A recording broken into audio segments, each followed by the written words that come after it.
Hello guys, তোমরা কেমন আছো? আশা করি ভালো আছো, সুস্থ আছো। আমিও অনেক অনেক ভালো আছি। পয়লা বৈশাখের অনেক অনেক শুভেচ্ছা তোমাদের আমার তরফ থেকে। সবাই ভালো থেকো, সুস্থ থেকো। বাংলার এই নতুন বছরটা অনেক অনেকভাবে সুন্দরভাবে কাটিও, এটুকুই চাই।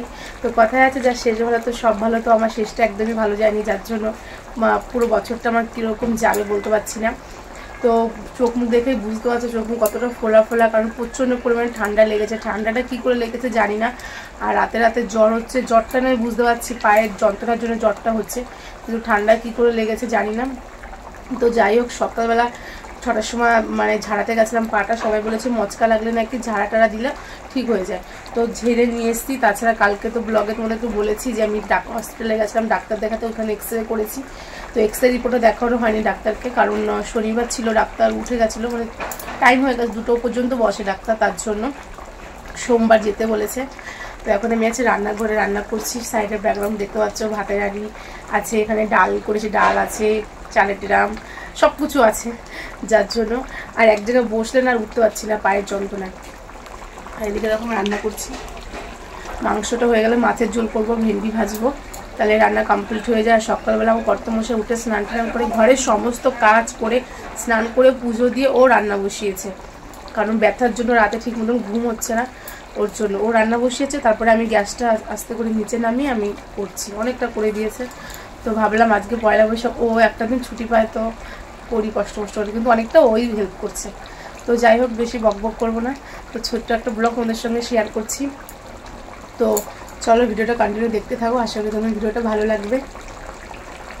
এই রকম পায়ের অবস্থাটা দেখতে পাচ্ছ, কত পরিমাণে ফুলে গেছে, আর এইখানে নীল হয়ে গেছে। আগে এরকম নীল ছিল না, শুধু ফোলা ছিল, যন্ত্রণা ছিল, আর এখন পুরো নীল হয়ে বেশিরভাগ করে ফুলে গেছে। এখন আরও বেশি কষ্ট হচ্ছে।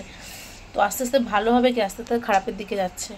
তো জানি না এক্সরে রিপোর্টটা কী বেরিয়েছে, না দেখালে ততক্ষণ বুঝতে পারবো না। 3 hours later.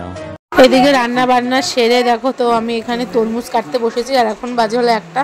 শ্বশুরমশাই খেতে চলে আসবে, তো তার জন্য ভাবছি তরমুজটা কেটে রাখি। নীল পুজোর দিন তরমুজটা আনা হয়েছিল, তো আমি যেহেতু ফল খেতে পছন্দ করি না, ওই জন্য খাওয়া হয়নি। তার মধ্যে শরীরটাও খারাপ ছিল, তো আজকে ভাবলাম কেটে দিই, আজকে সবাই বাড়িতে আছে, খেতে পারবে। তো তার জন্য দেখো এখানে আমি ফলগুলো কেটে নিচ্ছি, তরমুজটা কেটে নিচ্ছি। আর আজকে তোমাদেরকে দেখাবো আমার এক্সরে রিপোর্ট, আমি যে এক্সরেটা করে নিয়ে এসেছি সেটাই তোমাদের সঙ্গে দেখাবো। তো হসপিটালে যাবো হলো সোমবার, আজকে হলো রবিবার, সোমবার গিয়ে রিপোর্টটা দেখাবো, তখন রিপোর্টে কী বলেছে সেটাও তোমাদের সঙ্গে আমি শেয়ার করব। তো চলো ভিডিওটা তোমরা দেখতে থাকো, আশা করি ভালো লাগবে। ছোট্ট একটা ভিডিও দিলাম, যাই না বিকালে কোথাও যাবো কি না, কোনো প্ল্যান নেই। এই অবস্থায় কাজই করতে পারছি না, তার ঘোরা তো দূরে থাকতে হবে। সবাই বলবে কাজ করতে ব্যথা হয়েছে, ঘুরতে ব্যথা হয়নি। তো যাই হোক চলো।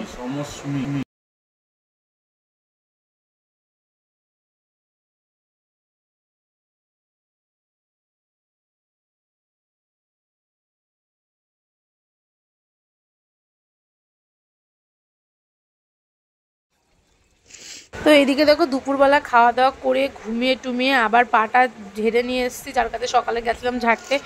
ঝেড়ে এনে এখানে আমি ঠান্ডা জলে দেখো বাইরে বসে পাটা চুবিয়ে রেখেছি। ডাক্তার বলেছে ঠান্ডা জলে পাটা চুবিয়ে রাখতে, তো তার জন্য। আর এইদিকে বাড়ির সবার বলছে, আশেপাশে লোক বলছে গরম জলে রাখতে, আর এদিকে ডাক্তার মশাই বলেছে ঠান্ডা জলে রাখতে। কি করবো ভেবে পাচ্ছি না। তো যাই হোক চলো। তো গাইস এখন বাজে হলো বিকেল 5টা 56। তো আমার নববর্ষের ব্লগ আমি এখানেই শেষ করছি, কিছুই নেই ব্লগের মধ্যে, আবল তাবল একটা ব্লগ দিয়ে বসে আছি। তো এটাই আমি ছাড়বো, কারণ কষ্ট করে ভিডিওটা আমি বানিয়েছি।